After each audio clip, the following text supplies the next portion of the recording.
Mga kasayan, basic tutorial lang tayo kasayan kung paano magtanggal ng ito, yung barbula natin o valve ng ating motor.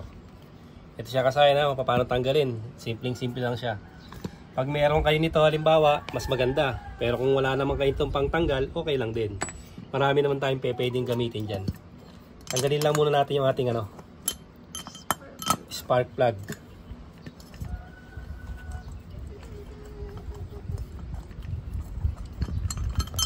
Tanggal natin yung spark plug, tanggalin natin yung takip kasi nandito yung ating valve.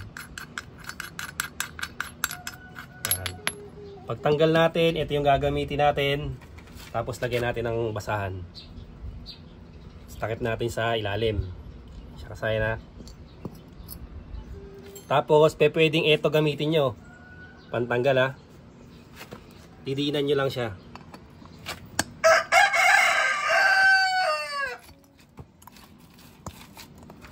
Ayan siya kasaya no. Agdiin nyo. Okay na. Tanggal na kaagad ang ating barbula. Ayan siya. Ito yung iniingatan natin dyan eh. Baka mamaya kasi tumalsik. Kaya kailangan ito walang butas. Kagaya ng pagtanggal, wala rin siyang butas para pumasok sa loob yung kung tumalsik man to, pasok sa loob. Paano naman kasayin kung halimbawa madulas? Matigas, stuck hindi nyo makuha. Kahit dinidinan nyo na hindi nyo pa makuha Ganito naman yung pwede nyo gawin. Dahil matigas siya, gamitin nyo yung yung pangtanggal ng spark plug. Ang gagawin nyo naman kasayan niya, pukpukin nyo siya. Pukpukin nyo siya na patulad nito. Ayan Ayan. Tumalsik yung isa. Ito lang yung nyo, agapan nyo Kasi baka mamaya tumalsik mawala. Ayan, tanggal na siya kasayan